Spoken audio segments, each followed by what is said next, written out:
Okay. Because I've got the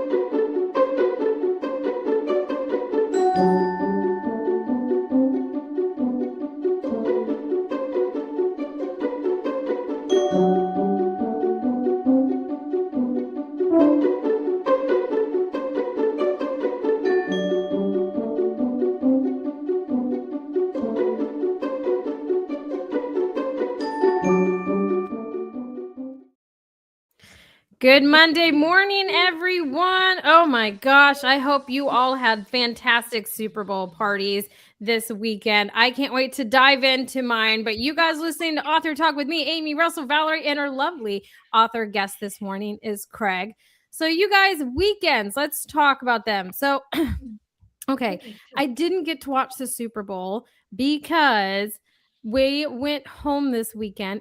My father-in-law's 60th birthday is actually this Friday, but he won't be in town. So Joshua and his siblings planned a surprise party for their dad. So we went and drove down Saturday night and did his party on Sunday and then drove back. So I was actually driving back during the Super Bowl. So I didn't get to watch it, but I heard all about the Seahawks winning. So congratulations on that win. But you guys, this week is such a great week. One, Valentine's is this weekend. So my daughters will be having Valentine's parties at school and everything. But I got to watch my oldest, Meadow. She gets to do the morning announcements this week, and she's doing the Pledge of Allegiance at her school, and her school does them live on YouTube so the parents can watch. So I got to watch her do it because she was super nervous about it. So I got to watch her do it this morning with her friends, and it was the sweetest thing. So Craig, I have a 5 and a 6-year-old, so I have a kindergarten and a first grader. Wow. Yeah, so I'm doing all these, first and being excited. And then I didn't know that my youngest was also mentioned in the announcement. So at school, any of you guys that have, elementary age kids or have recently and you've gone through this, they do like an online education part. Their kids call it just their ST math. It's their penguin friend. And so they want to complete their year and move on to bonus levels or the next one and all that. So my youngest has completed it. She's already moved on to doing first grade stuff. And I do have to brag on my youngest for just a minute. So my oldest did the announcements and she's, thriving and loving it and doing everything. But my youngest, they do these like map tests at school because they're too young to do the STAR test here. And so my youngest did it right before Christmas break. And I think she was just really excited to like be done for Christmas break, you guys. But I got her scores back and she outshined on math. And like she did better if she was in like 95%. Oh, yes. And then on her reading, she was in like the 84%. She's 5, you guys. So it was exciting to see them because she's on the same level as her sister in first grade. So they're doing stuff together. So it's cute to just see them kind of both shine and encourage each other. So it's just, I was a proud mom weekend, I guess, which Russell's super excited about, I am sure. There you go. But it was super fun. And Russell's going to love this before I kick it and open it to all of your guys' weekend. Russell, I actually have gotten back into cold plunging, and guess who isn't cold plunging with me? Josh is actually not doing that. So did you see that scientific study I sent you about I did. Cold plunging does? I did. So when we was moved here, well, it's really not that bad. So I used to do cold plunging. So Craig, my husband built a cold plunge and we did it for a year and a half. And then we moved into this house. And when we moved, that first year was very uncertain. So we moved and then my husband ended up switching jobs and we were going to move somewhere else. Then we ended up not moving. And so that first year was very stressful and just didn't know what was going to happen. So I actually fell out of it. But for the past like a little over a week and a half, I've gotten back into it and my husband hasn't gotten back into it. So it's been fun because now I just go and, I don't always have nice things to tell him because I'm like, well, if I can take 5 minutes out of my day and go sit in 46-degree water, you can too. So now, Russell, I like to say I'm more disciplined than him currently at the moment. So it's just been a fun ride. Josh is rock solid. I mean, that's true. He is doing a fast. He's doing a 5-day fast, which I refuse to do because I love food. So I could not give food up to save my life. So he is doing that. So I will take it. But What all Well, did you guys do this weekend? Valerie's currently frozen. Russell's a pretty good freeze this time, though. It's I know. pretty Well, good. I've seen worse. It's It's not that pretty good. great. Okay. I've joked in the past that when I moved back to right. Houston 2 months ago, I actually moved into this weird out of the 50s neighborhood where the Mhm. kids are still all in the street and playing and stuff. It's so weird.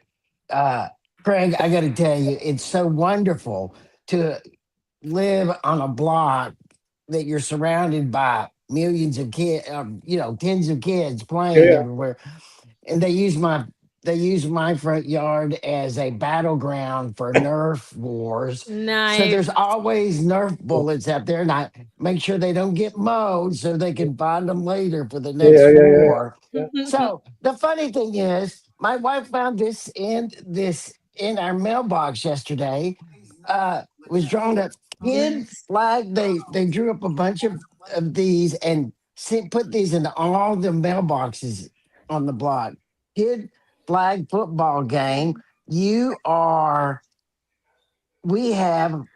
I don't even know what it says. We have our team. We have our team, and you see a little envelope thing, I and then you love open it. it up, and it says you are invited to watch at 1:30 p.m. on Sunday. Thank you. They're so excited about the Super Bowl. They had their own game. Oh, I love it. And the funny thing is, That's because I so can cool. watch from my dining room window sometimes when they play, because they play every day. Yeah, Everyone's out there every day because it's like out of the 50s that way yeah, in a beautiful way. yeah. But it's always the big boys playing against the little boys, and they just kill them every day. It's the same thing.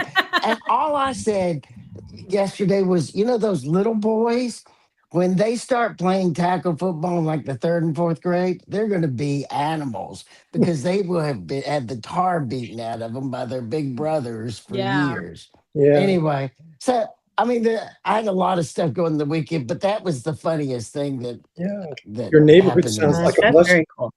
It's a wonderful blessing. It Yeah. I is. love it. I love it. Craig, what did you do this weekend? Oh, we're getting ready for our trip to Seattle, and we had This is terrible. record heat this weekend in Kansas. So I got out and played some tennis, and I reintroduce myself each morning to the violin, and make coffee for my wife, Nice. and long walks. I'm trying to run again. It's more like a shuffle at my age, but So you're a violinist and a runner. So this is a beautiful combination. What did you play on your violin this weekend? Were you moved to play this weekend when you played in the morning? I have a recurring mountain that I mess with.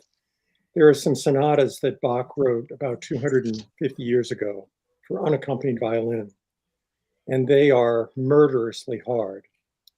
I don't think I'd ever have the courage to play them in public, but I work a little bit on them each day to try to get better by working less hard at it, if that makes any sense. And what were the length of your runs this weekend, Craig? Oh, I try to go about 2 or 3 miles a day. Wow. I was a serious runner when I was younger, but Have you my run marathons? I did one marathon. I've run Mother's 10. Wow. Mother's Day 2003, Lincoln, Yes. Nebraska, in the rain. Oh, that's not Oh, it. wow. Was it? Oh, I've actually been to Lincoln, Nebraska. It's a little hilly there, isn't it? It's not stereotypical, That's a really which good means that question. it's kind of nightmarish for a marathon, The course was really flat until mile 22. right? And And you then mile remember that. 22 was a very long, very gradual hill. And I finished still upright, but it was a trial. Let's put it that way. I bet. That sounds it. I'm not a runner and I couldn't run a marathon, so I'm just, hey, you did it. Hey, no way. No way. Yeah, No. that's I amazing. one Yeah. was enough, though. One was enough. Yeah, I get it. I- Mentally, it's Even not. though I've run more, Craig, I actually agree with you. I think one is enough. Yeah. Yeah, we really enjoy visiting our older son in Brooklyn in the autumns because his street is on the New York City Marathon. Oh yeah, Nice. And you get to see the that's- guys and the wheelchair people and everybody fly by. I mean, it's just a great experience. It really is. I love that. Yes. We Valerie, should what? let Valerie tell us about her weekend Yeah, before she freezes again. did you do your cooking class? Yes, I did. And then this weekend, I spent Saturday trying to bake them at home, and they came out. And I apologize. My Wi-Fi keeps freezing here, and so I'm tempted to just like sign out, sign back in. But if you guys can hear me, that's a plus. That's a plus. But yeah, the cookies came out great. It took me longer than I thought, and I was like, well, at least I uh, invested the money in the ingredients and all the time, and so at least they came out good, which was a plus. And they're pretty much gone. There's 2 left after 20. Not just by me. I took some to my mom.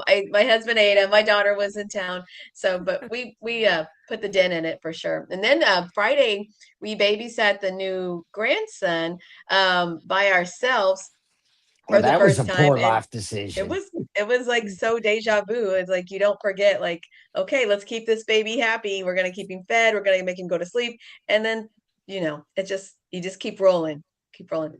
So slow. And then I went to a Super Bowl party, and the main reason I went, of course, was to eat. Right? Because I didn't really care about those teams. I didn't really get care it. about those teams. So, but but I do, I'm such a football person that I kind of mourn like the end of football season, like, oh no, it's over. And so I'll kind of like, I'll watch a little bit just because it's like, it's the end. But then you know what? We have college basketball. So not That's going to cry true. about that. You do. Yeah. Yeah. UH is usually pretty good in the college basketball arena. They, Yeah. So They play I- basketball in yes. Kansas too. yeah, see, I think yeah. yeah, I'm excited about basketball season. Who Yeah. would have thought I would be into it? But I'm excited about it. It's gonna be good. Okay, we need to thank our listeners.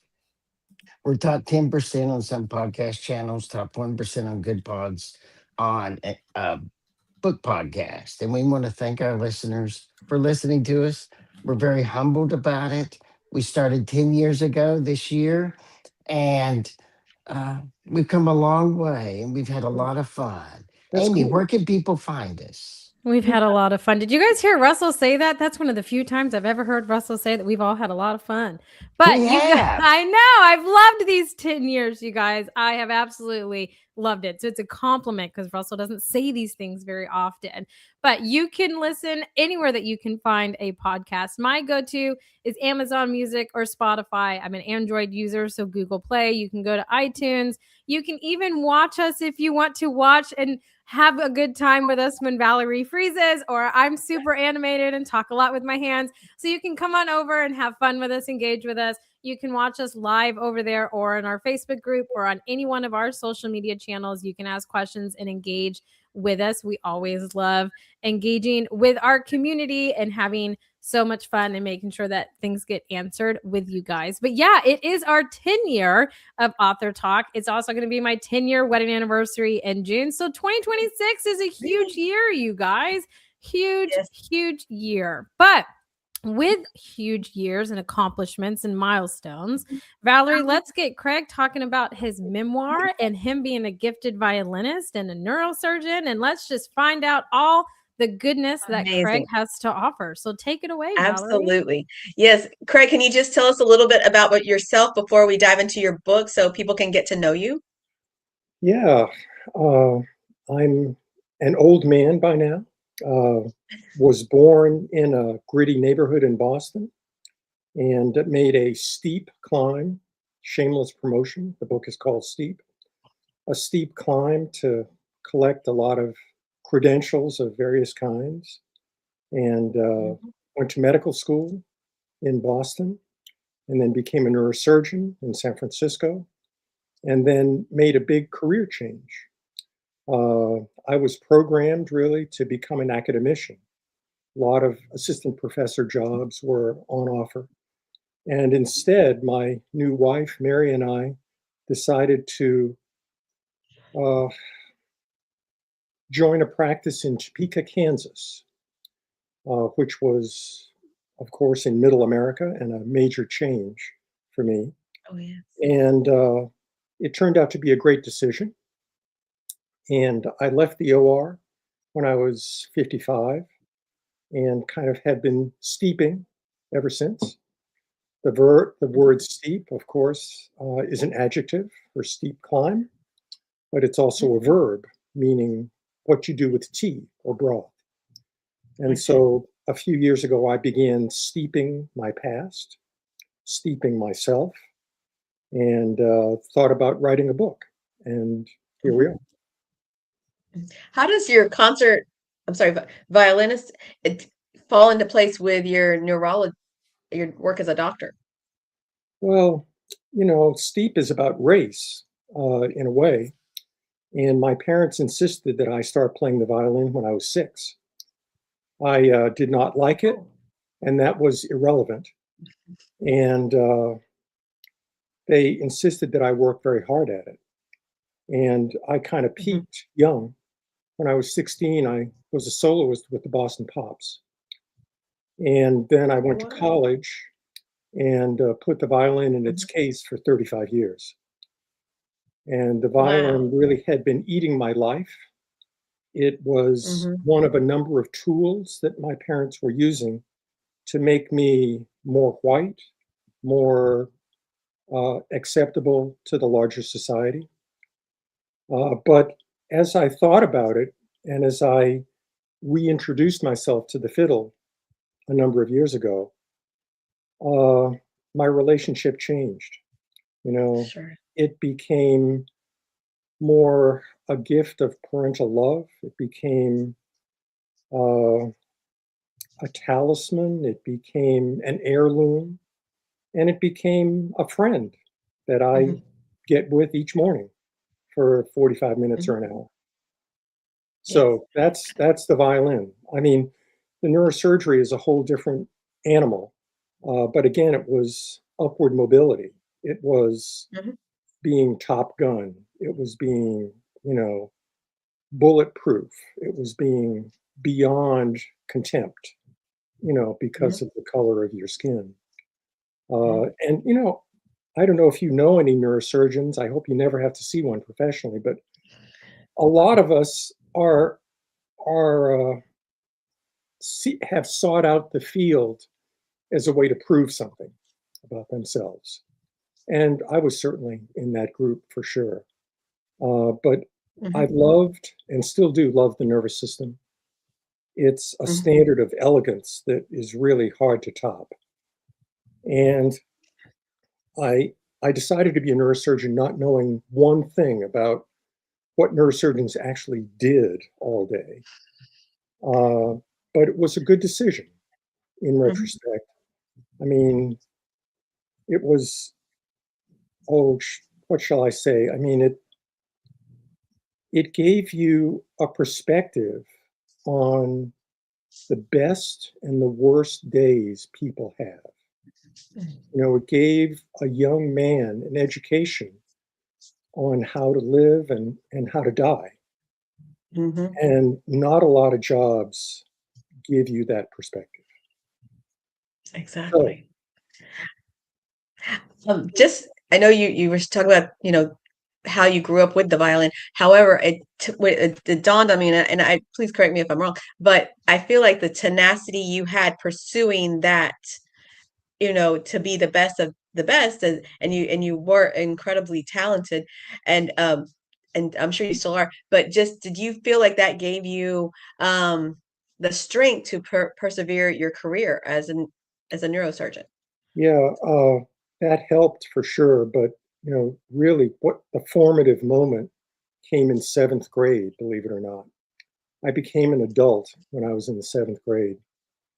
My parents got me into a public school in Boston that was the most competitive year of my life, 7th grade.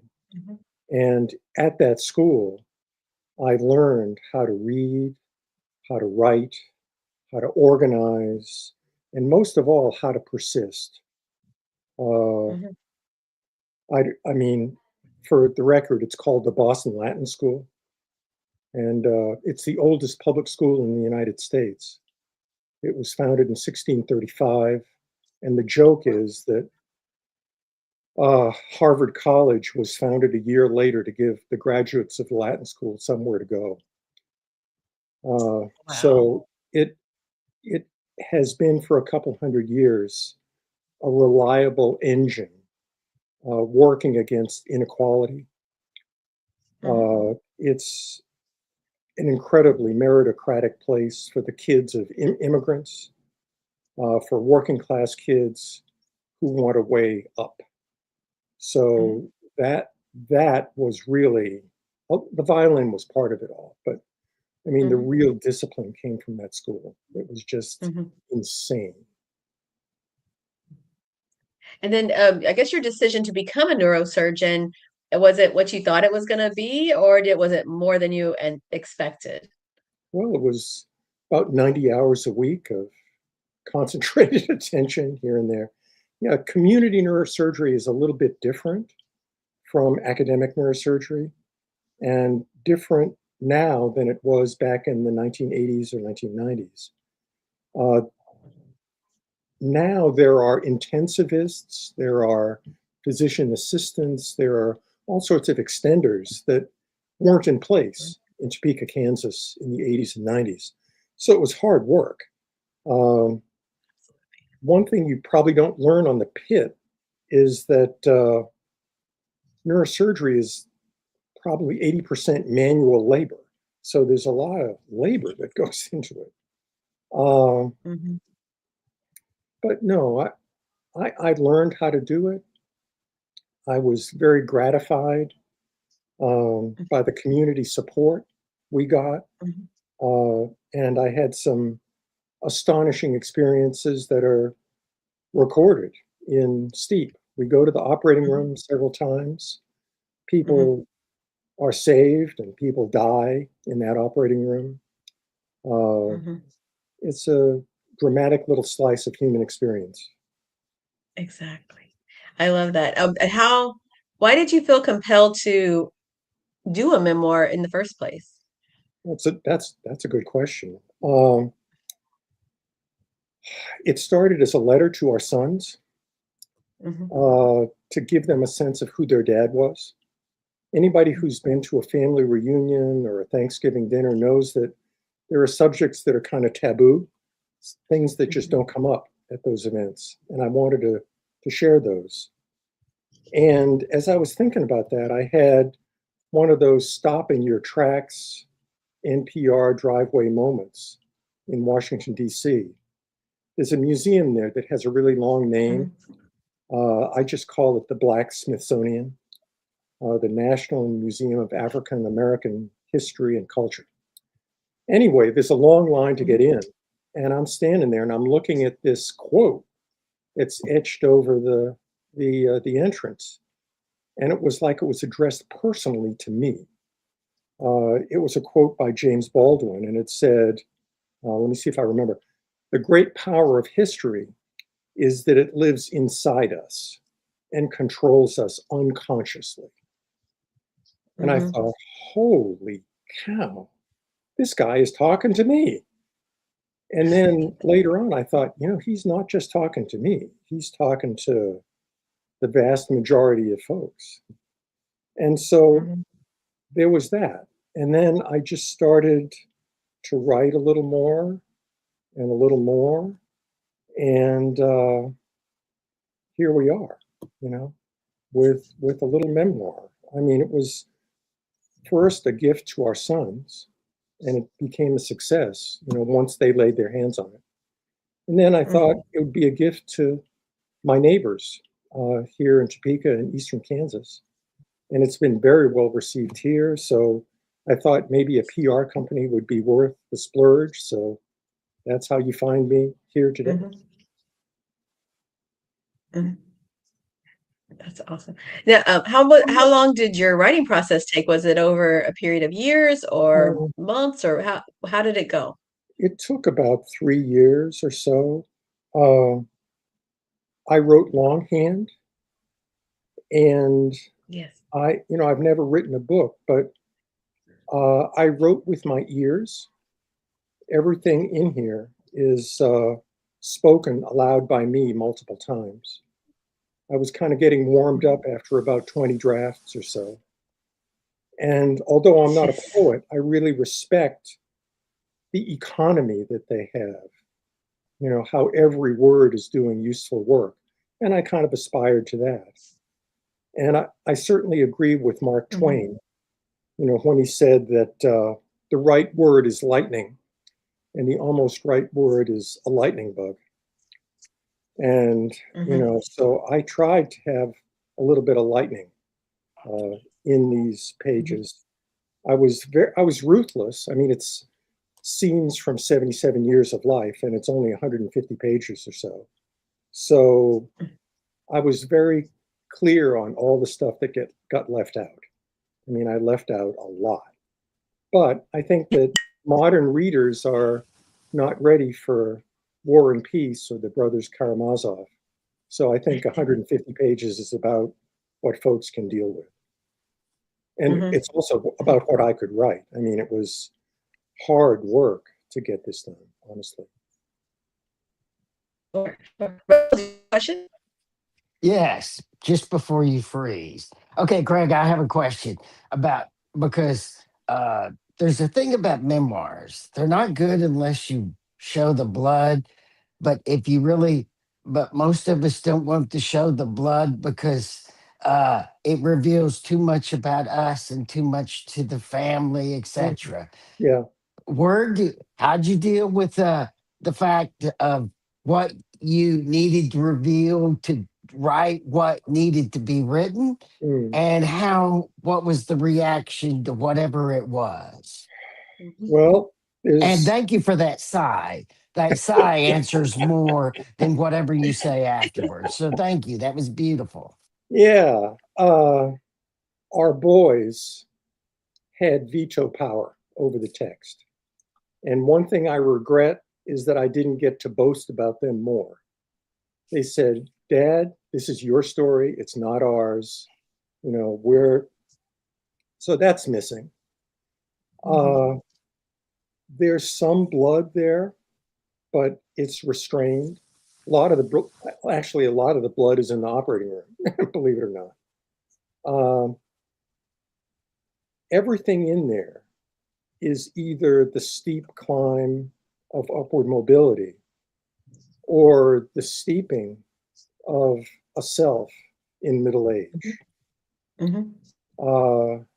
And when you start to steep yourself, you know, here's an example. Neurosurgeons are experts. And what happens as you age is that you come to know more and more about less and less. And that gave me the impetus to walk away from the operating room when I was 54, 55. I was at the peak of my skills, my income, all that. But I was not being surprised. I was not open to the wide world.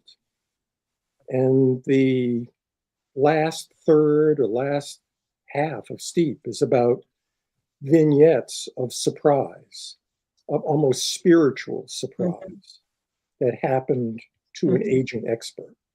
I hope that helps. Why did you write in pen and not type it out? I'm not a very good keyboarder. And I think so it's that simple. It's nothing more visceral or deeper. It is visceral too. I think there's more contact when you write, on a piece of paper. But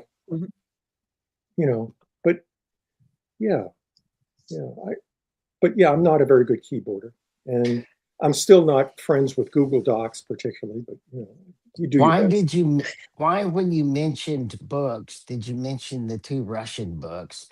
Are you a Russian literature fan? And what are you reading right now? What I'm reading.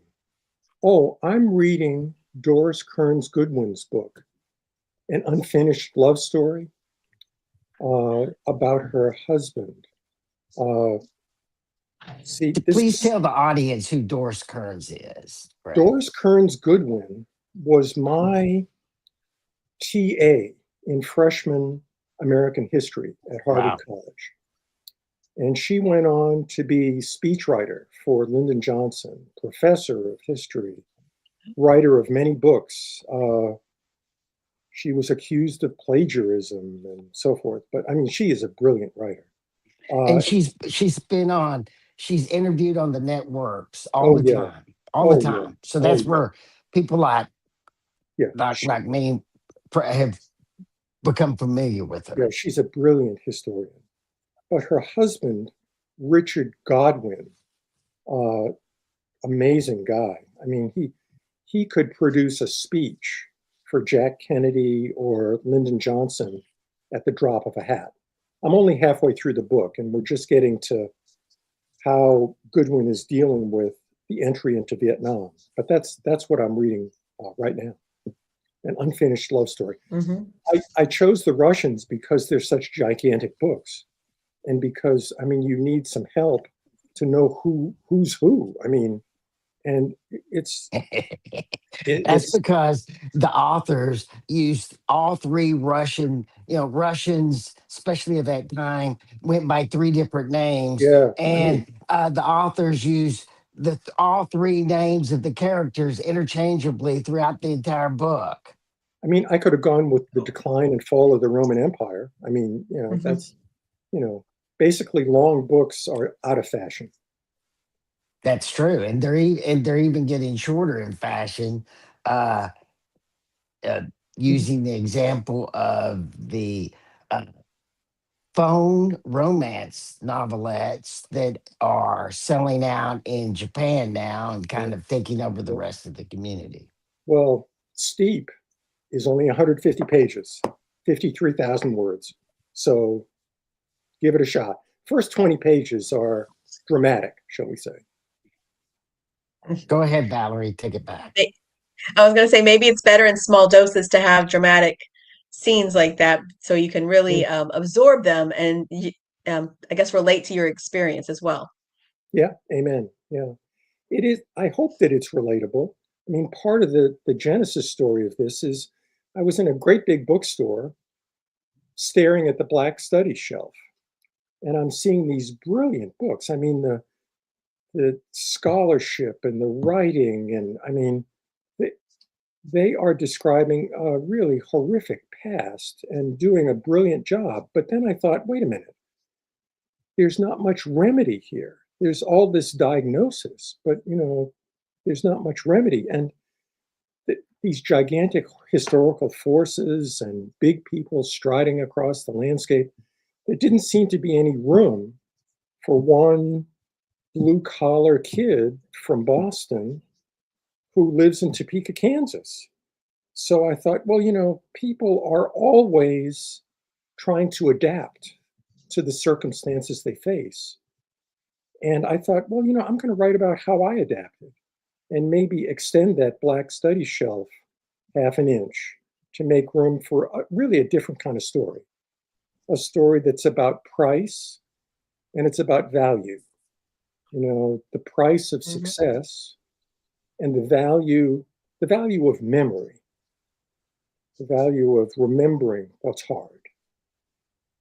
Yes. And that's The, what builds the experience for the reader too. It's like, we can connect with you. I've been surprised, really surprised. 6 months ago or so, we launched at the Topeka Public Library. Topeka is the capital of Kansas, 150,000 people. The library was packed. They had a room for 150 people, 300 showed up.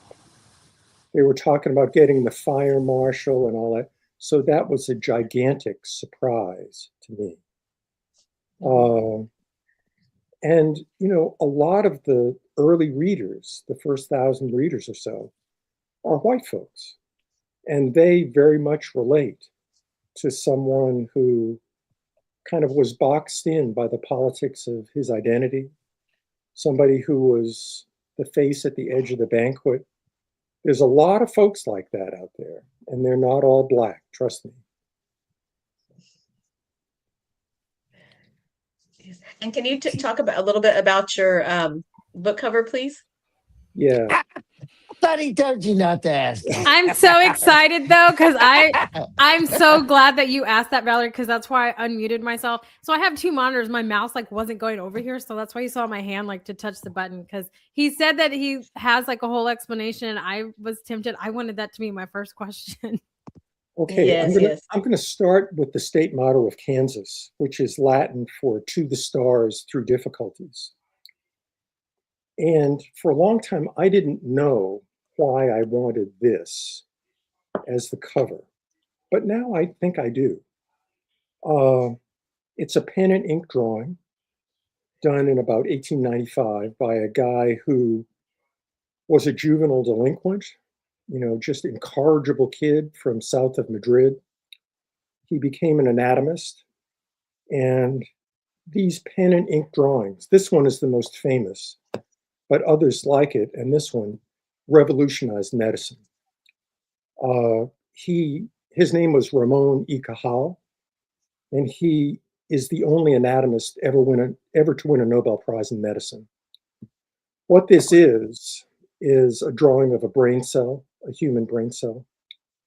It's a symbol of unity because each one of us has about 15 million of them packed at the bottom of our brain. It's a symbol of imagination and creativity because when he drew this, he was kind of a nobody in science. And in 1902, he went to the mountaintop. He went to the Royal Society in London. And he says, you guys have the wrong idea about the brain. It's not a network. It's uncountable numbers of individual cells. Our microscopes aren't strong enough to show that, but I believe it's true. And they also don't show how they communicate. I believe they communicate electrically, although I can't prove that. And I believe that they change their shape and their form as the organism learns. And I can't prove that either. But my imagination and my drawings and my art tell me that it's true. And the usual way this story ends is that the scientific establishment throws the upstart out of the room and he's never heard from again. But that didn't happen that day. He basically founded neuroscience that day. So the surgery that you see, the MRI scans, the electrical testing of the brain, EEGs, functional MRI, all begin with the work of an artist. So, if you're going to set a high bar for the text in your choice of cover, this is a pretty high bar. Man, that's amazing. That's a beautiful story in itself. And let me just tell you one more thing, what these cells do. What they do is regulate muscle tone. You think, well, why is that important? Well, they inhibit your excessive motion. So if you want to pick up a cup of coffee and not throw it in your face, you need these cells. If you want the muscles of your eyes to track across a line of print, you need these cells. If you want to stand up or sit down, you need these cells. So they're conservative. All of the top, all of this superstructure is listening. It's like a biological GPS. And there's one single fiber that speaks, that tells the muscles to calm down. So in a lot of ways, it's an important cover, for me at least. Mm-hmm, mm-hmm. That's such a beautiful explanation. Yeah. Exactly. That was worth it. I love it. That was great. That takes much time. Yes. No, yes. I love it. And I love the connectivity of your youth to your college, to your career, and then to producing this book is just phenomenal. It's very heartwarming, and I'm just enthralled to take a look at it and hear your stories. Oh, thank you. Thank you. The first 20 pages, just check out the first 20 pages. So, Russell, did you have anything else to add? Craig, what are you proudest about? What is the part of this book that you are proudest about? I'm proud of our sons, although I can't say much about them in the book. Because they edited it out. Yeah. I'm proud of being part of a community. We didn't know that we would be part of a community when we came here in 1980. My wife, Mary, pointed out that the KKK was active about 30 miles east of here. But I'm proud that I've had a good journey as a citizen, as a dad, as a husband. I'm proud that I've done a good turn for some of my neighbors, here in eastern Kansas. And I'm delighted to have been able to have enough fertile time to write a story. All kinds of voices these days are telling us who we are and who our friends are, who our enemies are, what we can think. And this process has been a counterexample to that. This process has been, you can take your hard memories and get up close to them, get really close and really consider them. And when you do that, you get a little bit of freedom from them. You get to revisit Baldwin's talk about unconscious power of history. You start to become conscious of your past and conscious of the past. And then you get a little bit of freedom. And I'm proud to at least have seen the trailhead toward that steep ascent toward liberation. I'm proud of those things. Thank you, Greg. Where can listeners find out more about you or contact you, etc.? That's a good question. Steep has a website. It's very hard to remember. It's called CraigYorke.com. CraigYorke.com. And my cell phone number's there. I'm not hard to find. Topeka, Kansas. I love it. I love that you have a website, because there's some authors we encounter that don't, or just have a book site. And so having a website, but I feel like just being so like open to conversation, people contacting you, looking for, your book and stuff. I mean, that's how I am. I'm an open book. I mean, you can find me literally anywhere. Anywhere. Unless you're Russell. He tends to say I'm not very good at texting him back, which isn't true. I'm just not good with email. Emailing is difficult for my millennial self. Yeah, I mean, you guys. It's 785-217-4180. And I'm happy with the website. I was hesitant, but it's been great. I mean, I've been surprised at how positive the response has been to this book. Really. It sounds like a beautiful book. I mean, I was reading when Wes sent it to me, and I was reading just the description of it, and it's definitely a book that I want.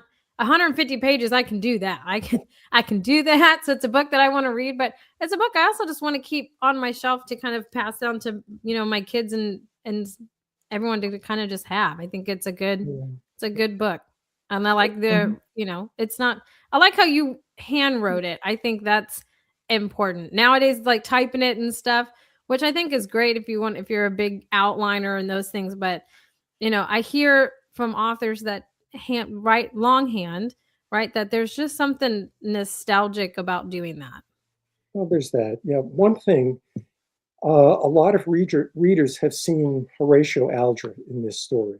The steep is adjective, the steep climb. But to me, the verb's more interesting. How you steep yourself once you've had success. Anybody who reads David Brooks, the second mountain, not the first mountain of the credentials, but the second mountain of what kind of a person, what kind of a human are you? James Baldwin wrote about that too. He sure did. He sure did. Nice. I love it. I love it. I love just your outlook on it and the outlook that feels like goes into the book. So I'm excited to get my copy. I was emailing Wes to get my copy, so I'm excited about it. But Craig, I want to thank you for taking time out of your day to come talk to us about your book and share with us, your journey of getting to your book and having it published, and how you got into being a gifted violinist and just hanging out with us this morning. Thank you so much. Thank you so much for having me. Oh, absolutely. You're welcome back anytime. Well, Oh, thank everybody, you. we hope that you guys have a fantastic Monday, a great rest of your week, and a good Valentine's Day. Amen. And until next Monday, bye for now, everybody.